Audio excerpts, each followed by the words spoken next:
पहला सवाल वही जो हमारा हैशटैग है इंडिया का डीएनए, क्या कहता है सर इंडिया का डीएनए आपके हिसाब से? इंडिया का डीएनए कहते हैं कि हम सब एक हैं। मतलब मैं अगर ये समझूं कि 2014 में ब्रांड मोदी लहर और 2019 में राष्ट्रवाद की लहर। नहीं, 2014 में भी ब्रांड मोदी नहीं था, ये तो आप अखबार वालों ने बना दी।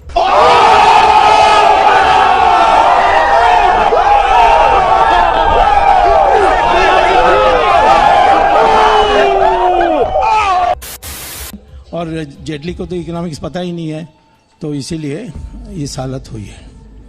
अरुण जेटली से इस अति प्रेम की वजह कुछ? मेरा कोई प्रेम नहीं है, मैं उसको जानता भी नहीं हूँ। इतना है कि प्रेम का तो सवाल ही नहीं है। आपका ये प्रेम कई बार छलका है। नहीं, प्रेम आपका प्रेम से मुझे संदेह होता है, तुम्हारे अखबार वालों का प्रेम से। हमारे देश में कोई इकोनॉमिक्स जानने वाला वित्त मंत्री था तो वो मनमोहन सिंह था। ऐसा क्यों है सर? मतलब मैं बहुत कैंडिडली आपको एक बात कहता हूं। मैं भी कैंडिडली जवाब ही जी बिल्कुल बिल्कुल, आपकी बेबाकी का तो मैं वैसे ही कायल हूं सर। मैं बड़ी बेबाकी से एक बात कहता हूं, बीजेपी में मेरे ख्याल से आप इकलौते ऐसे नेता हैं, सांसद हैं, जो अपनी लाइन खुद तय करते हैं, पार्टी की लाइन नहीं टो करते। उसके आप ये कहते हैं वित्त मंत्री अरुण जेटली इकोनॉमिक्स नहीं जानते हैं। आपने कहा कि माल्या मिलकर गया जेटली से।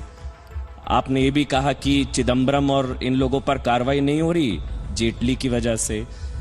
जेटली, आपने बहुत कुछ कहा उनके बारे में, फिर भी आप पर कार्रवाई नहीं होती। नहीं, क्योंकि पार्टी लाइन है ये। आप लोग पता नहीं, वो इंदिरा गांधी के जमाने से आज भी उस बीमारी में फंसे हुए हैं कि कोई भी कुछ नेता के बिना बोल देगा तो फिर वो पार्टी के लाइन के विरुद्ध में। हमारी पार्टी लोकतांत्रिक पार्टी है, उसको मानना चाहिए। और जो तथ्यों पर आधारित बातें हैं, भले पार्टी के कई लोगों को पसंद ना आए, परंतु वो पार्टी का विरोध नहीं होता है। मैं तो पार्टी के लिए सबसे ज्यादा प्रचार कर रहा हूँ, रोज घूमते रहता हूँ, मीटिंग्स एड्रेस करता हूँ। तो फिर तो वो देखना होता है। नहीं सर, अगर आप प्रचार में तो यह है कि जो जेटली के पीछे चपलूसी करेंगे तो मुझे प्रमोशन मिलेगा, मुझे टेलीविजन में अच्छा काम मिलेगा, नहीं मिलेगा तो निकाल देगा। ये डर है आप लोगों के दिमाग में। पता है ना आप सबको? नहीं पता है? कहाँ पता है? हाथ ऊपर करो, किसको पता है? आप बुरा ना माने तो सर मैं एक सवाल नहीं, मैं कुछ बुरा नहीं मांगूंगा, आदमी मत बुरा मानिए, मैं कुछ कहूंगा तो। मैं सर बुरा ना माने तो मुझे ऐसा लग रहा है मैं बीजेपी के भावी शत्रुघ्न सिन्हा से बात कर रहा हूँ। नहीं, मुझे लगता है कि किसी दुष्ट के साथ मैं इंटरव्यू कर रहा हूँ, अगले नहीं करूंगा।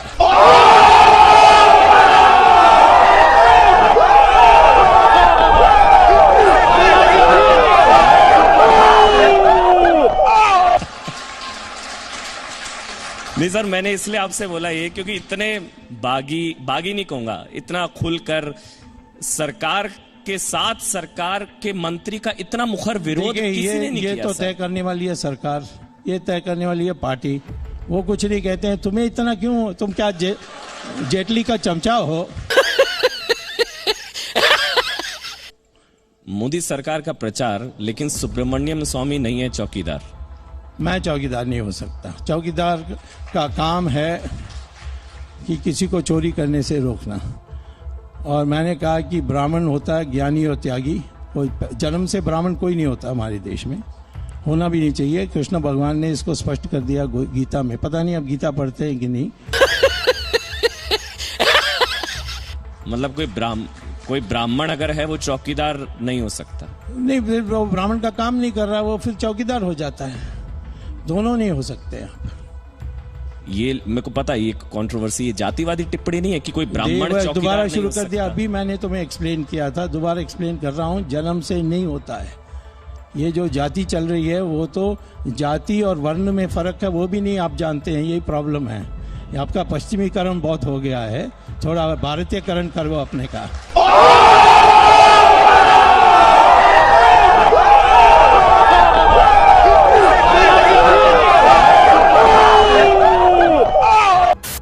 सबसे पहले असद ओवैसी क्या सोच रहे हैं, जो उनका बयान है। असद ओवैसी साहब, प्रधानमंत्री का भूमि पूजन में शामिल होना उनके संवैधानिक पद की शपथ का उल्लंघन होगा। कैसे, ये बता दीजिए कैसे? प्रधानमंत्री का और उनकी सरकार का कोई मजहब नहीं होता। क्या प्रधानमंत्री की सरकार का, नरेंद्र मोदी गवर्नमेंट का कोई मजहब है?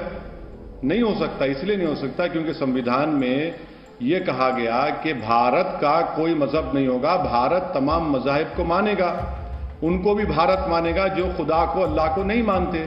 तो प्रधानमंत्री ने संविधान पर ओथ लिया है और संविधान में लिखा गया है कि सेकुलरिज्म इस मुल्क के बेसिक स्ट्रक्चर का हिस्सा है। और ये कोई इकोनॉमिक पॉलिसी नहीं है कि मैं 500 के 1000 की नोट बंद कर दिया तो सेकुलरिज्म को भी बंद कर दूंगा। नहीं, जब तक अंबेडकर का बनाया हुआ संविधान रहेगा, सेकुलरिज्म इस देश का बेसिक स्ट्रक्चर का हिस्सा रहेगा। अगर प्रधानमंत्री जाना चाहते हैं तो वो ये कह दें देश को कि मैं अपनी इंडिविजुअल कैपेसिटी में जा रहा हूं, इससे कोई उनको रोक नहीं सकता क्योंकि फ्रीडम ऑफ रिलीजन है उनके कैबिनेट के मंत्रियों को है। और वो कह दें कि मैं इंडिविजुअल कैपेसिटी में जा रहा हूं और इसका कोई लाइव टेलीकास्ट टीवी पर ना हो, किसी को आपत्ति नहीं होगी।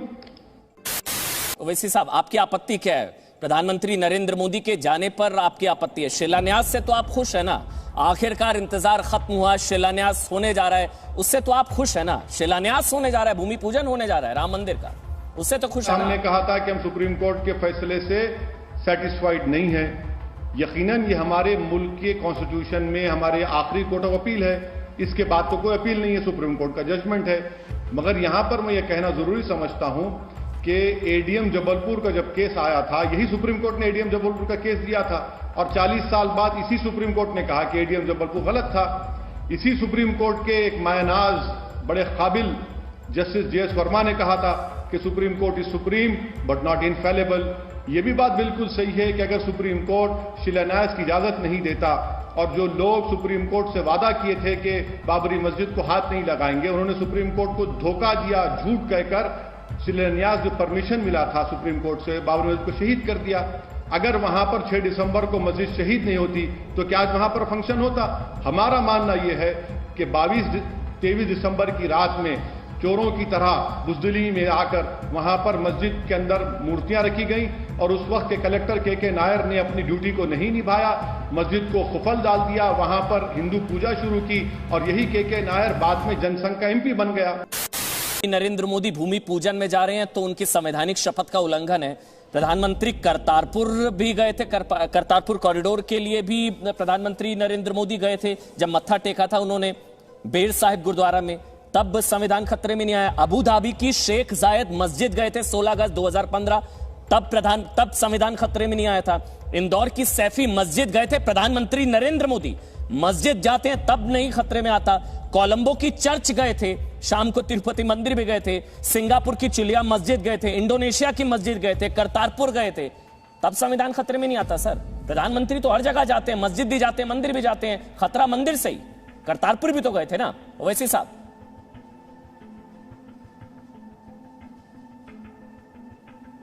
मेरा मानना यह है कि भारत देश का कोई मजहब नहीं है। भारत के देश में किसी की भी सरकार होगी, वो सरकार का कोई मजहब नहीं हो सकता।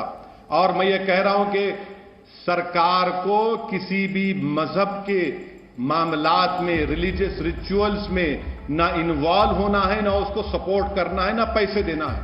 अब सवाल उठता है कि इफ्तार पार्टी। अरे भाई, क्या भारत का मुसलमान कोई इफ्तार पार्टी का मोहताज है? अरे थूकते हम इसी इफ्तार पार्टी पर। अगर मैं 17-18 घंटे रोजा रहता हूं तो क्या मैं आपकी इफ्तार पार्टी का मोहताज हूं? नहीं, मैं अल्लाह का मोहताज था और रहूंगा। मैं इसलिए रोजा रखता हूं क्योंकि अल्लाह ने कहा कि शुक्र अदा करो और उन लोगों का ख्याल करो भूखे प्यासे रहकर जो भूख से तड़पते हैं। तो इफ्तार पार्टी बंद करिए ना।